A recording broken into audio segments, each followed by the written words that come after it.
So while you're thinking about questions, I'm going to just start off with a question, and it's to the whole panel. If there was something that could have been done earlier in terms of a government help, government assistance, government research, what was it that could have actually helped you earlier that would have solved some of the problems as new startups, new innovating companies? What could it been that we collectively could learn to help you advance your businesses quicker and maybe avoid unnecessary hold-ups in terms of either your business development or your knowledge base? So open to the panel, and while that you need to start thinking questions. Our first lease took 5 years to get over the line. We had some opposition from the local wildcatch divers. And people didn't understand what we wanted to do, so they were just overthinking things. It was a really simple business, and they were always worried about pollution, and there wasn't going to be no pollution because it was low volume. It's a low volume, high value species. There was no feed inputs. So the regulatory authorities were really slow in getting things done in the early days, and it wasn't until we started having a few runs on the board and people understood what we were doing that now the approvals process, we can go and apply for a new lease in Western Australia and get it through in about 9 months versus the 5 years that we had. And we had in that period, because the government was supporting, I don't know, the wildcatch industry was making noise, and because there was noise, people don't like confrontation, so therefore they become ultra cautious when they make the decisions. And I think you should just make decisions based on the science and take the emotion out of it, and if they had done that, we would have got through a lot earlier. Pierre?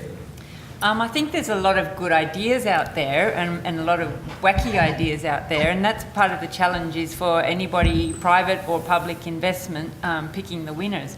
But I think that the current funding models are a bit too cautious in picking the big players that are already there.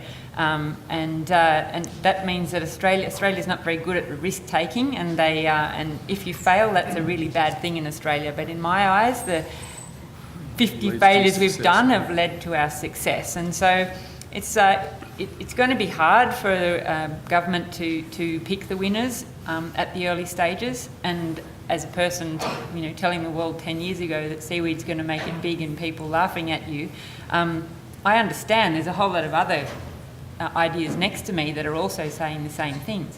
But I think that there needs to be at least a pocket of funding that's willing to put risk money into some of the wild ideas and not just fund the safe ones that aren't always really safe, because big ideas and big industries can fail in a big way as well. And so spending a bit of diversifying that budget into some new ideas would help some of these industries come a long way.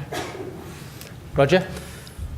Yeah, I don't want to sound like I'm sucking up to you, Patrick, but I wouldn't change anything. We wrote a strategic plan, a business plan where we set out to increase the value and volume in the fishery and profits. And with that plan in place, we had that much support from both FRDC, 2 or 3 different projects, the innovation vouchers, all of those were matching.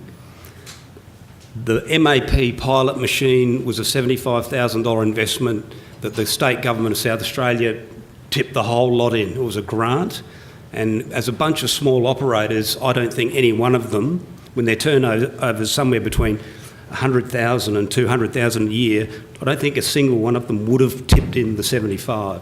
So the government stepped in South Australia and helped us overcome that capital injection straight up, I can't fault the support that we've had. We've had to tip some in, but there was one large amount of money, a grant, that actually set us on the path to innovation. Can I also say, from a startup point of view, the support we had from government was pretty amazing. Like, we had the grants from you guys, we had the 40% Oz Industry R&D rebate, which was just so important to us to survive in those early days, and even now we're still attracting grants for marketing export. We've got EMDG coming up, and all these things that government has in place to help small businesses get from nothing to where we're sort of going somewhere has been crucial to our development, so it's been very important. Okay, questions? Man, yes. Hi, yeah, Just to note who you are, sorry. Yeah. I'm Colin Valverde. I'm a freshwater crayfish farmer from Queensland. I've actually got two questions for Brad. I've got two questions for Brad. The first one is just, well, I don't know what predators you have with abalone, but once predators learn the best abalone in the world is on your hectare ranch, do you see that as a risk? Yeah, we practice overfishing. I'm sorry? We practice overfishing, so we swim our reefs regularly and take the octopus off. Okay, so it's octopus for you. And the second one is just you buy all your sea stock from a hatchery farm. Yeah. Do you see that also as a risk for you? Yeah, of course. A single point of failure and whether... Oh, of course it's a risk, and that's why we're looking to diversify into other locations. But the hatchery in Bremer Bay has been there over 20 years now. It's never had a recruitment failure yet. That's pretty well run, it's well funded, it's well resourced. I don't see an issue going forward, but in any business, you know, there's a single supply point, there's always a risk to your business. You know, I think just a comment about 888, because they are a really good success story. In an abalone hatchery, you have more capability to produce spat than you have to do grow out. Yeah. And so at the moment, they're using their excess hatchery capability. No, they're actually expanding their hatchery capability to supply our business. Yeah. It's just amazing what they're doing. There's good profit, good margins in it as well, so it's worth doing. Question? Brad, have you thought about talking to the Camilleri boys about your octopus problem? And actually making... Oh, look, it's really not an issue. It's not a problem. We might get 20 or 30 octopus over 12 kilometres of reef, every couple of weeks. If you left them there and didn't do anything about them, sure, they'd be eating one abalone a night and growing big and fat, but we don't see many big octopus there anymore. It's the ones we miss, and we're just seeing small ones that accidentally move into the area. So it's not the predators haven't been an issue at all, much less than I ever thought they would be, actually. We used to do weekly pred runs and we're down to fortnightly pred runs because of it. Yes. My question's for Roger. Name? John Barrett from Proximal Communications. I just wanted to ask that you said that you guys are, the model is hold off on increasing the quota until the demand is there so that the price doesn't get lowered. Does that mean that you guys are the only quota holder? Because I assume that model doesn't work if there are other quota holders who can increase supply. Yeah, we're currently 60% of the quota, and typically the other players are small operators who supply the bait market.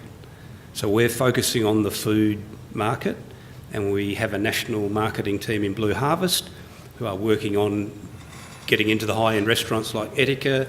They got us into Costco, which is 120 tonnes. So we're continually working on the marketing side, and when we're confident we have new customers coming through, that's when we will support the increase in quota. Yeah. Roger will clarify that answer with this.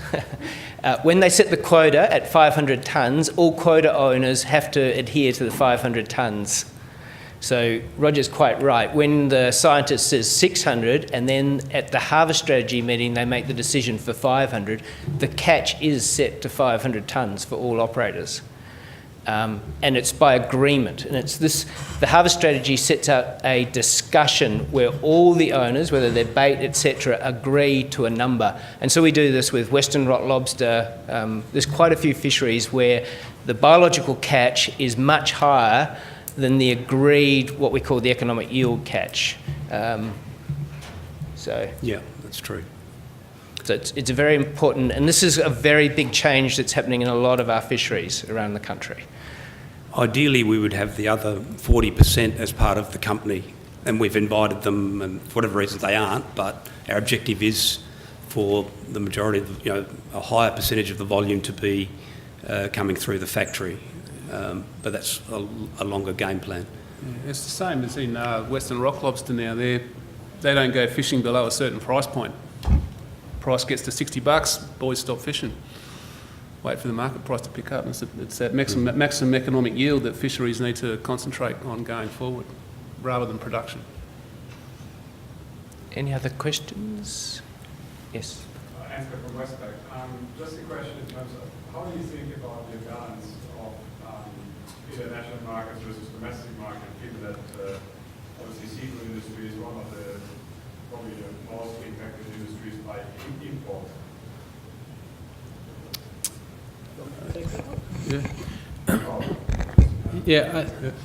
I think both markets are important in Australia's context. We hear a lot about exports being important to agricultural industries, but we've got to remember industries like the salmon meat industry is pretty much built basically on a domestic market. They export a very small share of their production value. So most of that success story in Australia's salmon meat industry has been expanding the domestic market. Also in the domestic market, there's a whole host of species that we don't hear a lot about, but in their aggregate, they actually form quite a bit of value. So you've got all those finfish species going into the Sydney fish markets. You've got the whole oyster industry, boutique areas, got a lot of boutique fisheries as well.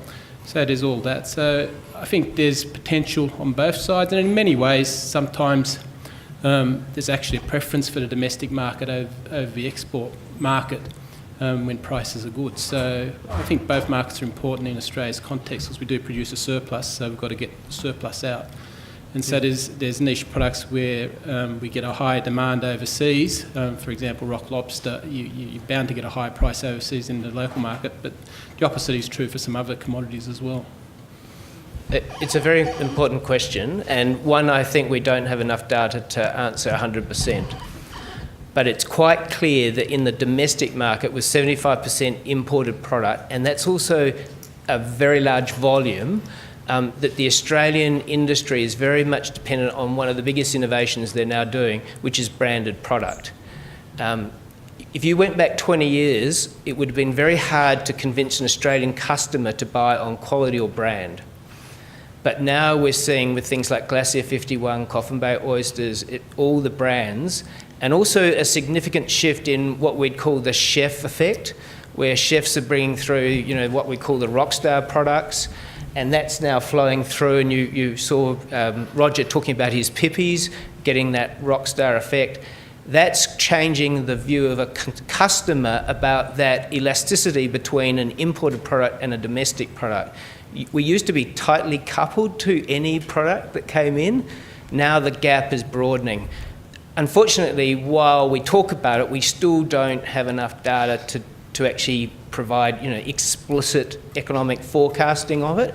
But there's one goal. I know there's a whole lot of people in this room, including the ABARES people, where we think we don't have enough data to inform the market about how these price values are changing. And people like Roger and me have talked about this for a long time. Roger was quite right. When he still has to guess the pippy market to work out the economic yield, we don't know what the impact may be on that imported New Zealand product or other imported product could have on his demand curve. And that's critical going forward for these business models. So it's a very good question. We've got two advantages. One is the biosecurity rules. So any product that's imported has to be pre-cooked. So it can't come in live. So that gives us a point of differentiation. We have a live 10-day shelf life product that's domestically grown, hand harvested. So there's a number of features that we leverage in any promotion and marketing and so forth. The other one, of course, is import standards, which I think are critical for seafood to make sure that there's a level playing field to make it level for the domestic industry. I'm going to wrap it up there. There's opportunities to come and have a talk to the panel. Can I just do a couple of things? Can I once again thank ABARES again for hosting the Fisheries. Can I also point out that Peter Gooday mentioned Fisheries 3 times in his talk this morning, and the Minister 4. That is a new record for Fisheries in an opening session. I'd like to point out that our Chair, Ron Boswell's here, and members of our staff. So if anybody wants to come talk to the FRDC, please do. There are many of the ABARES teams as well. I'd like you to just put your hands together to thank Roger, Robert, Pierre, and Brad.